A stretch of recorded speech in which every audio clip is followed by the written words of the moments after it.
Hello, on va continuer donc avec l'onglet email.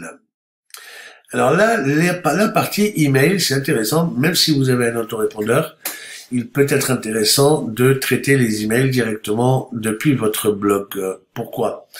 Eh bien parce que ce sont des emails qui sont pré-rédigés et qui vont être envoyés véritablement quand il le faut, au moment où il le faut, et indépendamment de votre autorépondeur. Nous verrons que, bien naturellement, on peut lier les deux. Alors, déjà, les options d'email. Là, vous voyez qu'on a pas mal d'options. Qui envoie? C'est StratosWeb qui envoie depuis l'adresse email suivante. Envoyer en tâche de fond, ça, je vous recommande de le faire. Pourquoi? Eh bien, la transaction email. Si vous avez plusieurs clients qui achètent en même temps, ce que je vous souhaite, eh bien, attention, c'est votre WordPress et donc votre hébergeur qui envoie les emails. Là, si vous cochez cette case, eh bien, ça va temporiser l'envoi d'emails de façon à ce que il n'y ait pas un flot d'emails qui partent en même temps, ce qui risquerait de vous faire passer pour un spam auprès de votre hébergeur. Donc, pensez à cocher cette case afin que ce soit temporisé. C'est-à-dire que les emails partent pas tous en même temps, ils vont être décalés de quelques minutes. Ensuite, on a un modèle d'email. Alors, un modèle d'email, ça peut être du texte brut ou de l'HTML. D'accord? Le type de contenu par défaut pour les emails qui définissent un type de contenu et réglages généraux. D'accord? Donc, là, on est dans les options générales, c'est bien ça. Moi, je vous recommande le HTML. Pourquoi? Parce que si vous envoyez en texte brut, eh bien, ce sera du texte brut, quelle que soit la messagerie qui va l'ouvrir. Par contre, si vous choisissez le HTML, eh bien, ceux qui veulent recevoir l'HTML le recevront en HTML, et ceux qui ne veulent pas recevoir des emails en HTML pourront régler leur messagerie de façon à ce que le HTML soit transformé en texte brut. Image d'en-tête. Alors, image d'en-tête, vous voyez là, vous pouvez rajouter une image qui sera affichée en haut de l'email. C'est par exemple, ça peut être par exemple votre logo ou le logo de la formation. D'accord? Texte du pied de page. Alors, texte du pied de page, ça, je vous recommande, je ne sais pas si on peut utiliser du HTML là-dedans pour mettre des liens. Sinon, vous pouvez mettre quelque chose comme votre centre de formation sur mesure, par exemple. Voilà. Ah, d'accord, on n'a pas beaucoup de place de formation. Si. Voilà, LearnPress, votre centre de formation. Ensuite, les emails ici, vous voyez, il y a plein d'emails qui sont déjà pré-rédigés. On va enregistrer. Vous pouvez tout désactiver ou tout activer. D'accord? Donc là, en fait, vous pouvez aller regarder, évidemment, les mails, si j'en ouvre un dans un nouvel onglet. Voici l'email en question. D'accord? Et vous pouvez régler comme ça chacun des emails, que ce soit l'administrateur, une nouvelle commande datant de commande d'un nouvel utilisateur. Donc là, c'est un email qui va être adressé à l'administrateur, c'est-à-dire vous, dans lequel il y a des variables. Vous avez la liste des variables ici. Donc là, le header, le en-tête, nouvelle commande de formation 2, ça c'est le nom de celui qui a commandé, ça c'est ce qu'il a commandé, et le pied de page. D'accord? Donc vous voyez que c'est vraiment... Alors, par contre, vous êtes devant un éditeur WordPress. Donc ça veut dire que vous pouvez très bien mettre le header en centré, si vous voulez centrer le logo, et centrer le footer. Si vous voulez séparer le footer du reste, vous pouvez aussi mettre l'espèce de... Voilà, et faire entrer. Voilà, une ligne de séparation. Enfin, vous faites ce que vous voulez. Et vous avez la possibilité aussi de passer, si vous voulez, une séparation horizontale sur toute la longueur. Vous pouvez aller dans la partie texte, bien entendu, et remplacer tout ça par une balise HR.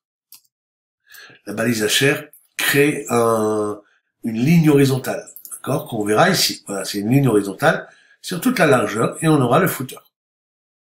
Donc là, je vais enregistrer les réglages. Vous voyez que vous allez pouvoir régler, y compris le titre. Le titre, c'est le sujet de l'email. S'il s'agit d'envoyer l'email à un formateur, qui vient de s'inscrire, par exemple, pour être formateur, là, vous voyez, une commande de nouvel utilisateur. Donc, nouvelle commande en cours de la part de, etc. Ça, c'est un email, envoyer un email au formateur du cours lorsqu'un utilisateur achète son cours. Ça permet au formateur d'être tenu au courant qu'il y a eu une nouvelle commande de son cours. Enfin, à l'utilisateur, c'est-à-dire celui qui a acheté, on peut aussi lui envoyer un email qui va dire header, donc l'entête. Et enfin, bonjour, le nom. Nous avons reçu votre commande depuis, voilà, le site, et nous vous avons envoyé les détails de connexion. D'accord. Donc là, la personne vient d'acheter, on lui dit, on vient de vous envoyer, nous avons envoyé, on va dire par mail, voilà, les détails de connexion. Vous pouvez vous connecter à votre compte pour plus de détails. Là, on fait le récapitulatif de ce qu'il a commandé. Et puis, bien entendu, toujours, on peut, pareil, centrer tout ça comme on l'a fait. Hein. Voilà, vérifier que là, c'est bien le HR. On regarde dans le texte, c'est bien le HR ici, donc tout va bien. On va enregistrer les modifications, donc vous le voyez. Et enfin, les invités. Alors, les invités, eh bien, c'est ceux qui ont commandé et qui ne se sont pas encore inscrits. D'accord? Donc là, c'est pareil. Envoyer un email à l'utilisateur qui a acheté ce... Attendez, non, on est sur les invités, pardon. Voilà. Envoyer un email à l'utilisateur qui a acheté un cours en tant qu'invité. Donc, il ne s'est pas référencé en tant qu'utilisateur de votre blog. Bonjour invité, puisqu'il n'a pas laissé de nom, donc c'est un invité. Merci de votre commande de cours. Nous traitons votre commande et vous recevrez un email d'ici peu. Voici les détails de votre commande. On reprend enfin l'identifiant de la commande et ce qu'il a commandé, et puis le footer. D'accord? Alors, vous le voyez ici dans donc les options générales, hein, vous voyez qu'il y a plein de mails. Alors, tous ces mails-là, hein, moi, je les ai tous activés. Et vous allez voir que effectivement il y a une nouvelle commande, on le voit ici, il y a 2 mails, 3 mails, 4 mails pour le nouvelle commande, c'est ce qu'on a vu. Vous avez des commandes en traitement, il y en a 2 qu'on retrouve ici, les commandes en traitement, et après tous les autres les commandes en traitement, c'est voilà, avec merci de votre commande, le nom. Nous avons bien reçu votre commande est en cours de traitement et de validation. Un email avec vos infos de connexion est en route. OK? Donc voilà un peu ce qui est en cours de traitement. Devenir formateur. Alors, devenir formateur, c'est intéressant parce que là, c'est un email que vous allez voilà, titrer devenir formateur sur Stratos Web, par exemple. L'utilisateur, alors le header, bien sûr, l'utilisateur a demandé à devenir formateur. Ça, c'est envoyé email demande formateur. C'est envoyé donc à vous, à l'administrateur. Hein. L'utilisateur a demandé à devenir formateur sur le site. Téléphone, le message. Merci de vous connecter, accéder à Admin User Manager pour gérer cette demande, accepter la demande, refuser la demande. Donc là, vous avez 2 URL qui vont vous être proposées et bien entendu, vous allez accepter ou refuser en fonction de la demande. D'accord? Si c'est accepté, eh bien, vous allez envoyer un email au formateur pour lui dire « Bonjour, félicitations, vous êtes maintenant instructeur ou formateur. Merci de vous connecter et commencer à mettre en ligne vos cours. » Si ça a été refusé, vous pouvez aussi prévoir un email. Et ça, c'est vraiment intéressant parce que c'est l'éditeur de WordPress. Hein, donc, on peut faire ce qu'on veut. On peut rajouter des images, on peut rajouter du HTML, on peut vraiment faire ce qu'on veut. Donc là, merci, votre demande a été refusée. Merci de m'écrire à contact si vous estimez injuste cette décision. Nous en discuterons. Voilà. Vous pouvez même donner votre numéro de téléphone si vous voulez que la personne vous appelle pour lui expliquer pourquoi sa demande a été refusée. OK? Bien, nous allons terminer en passant par ici l'onglet Réglages avancés. Nous allons terminer toute la phase de réglage de notre plugin de cours. Permettre les couleurs sur mesure. Alors, utiliser un jeu de couleurs pour les couleurs principales. Donc oui, sinon c'est les couleurs de votre thème. Jeu de couleurs show, hide, donc voilà, si vous voulez des couleurs sur mesure, vous cochez ici, vous allez pouvoir régler toutes les couleurs que vous personnalisez. Je vous conseille de ne pas cocher cette case et laisser les couleurs du thème, quitte à régler le thème en fonction. Changer la feuille de style par défaut de WordPress. Vous pouvez ou pas. Si vous décochez, ce sera la feuille de style de votre WordPress. Je vais décocher. Mode debug. Alors, ça, c'est pour les développeurs.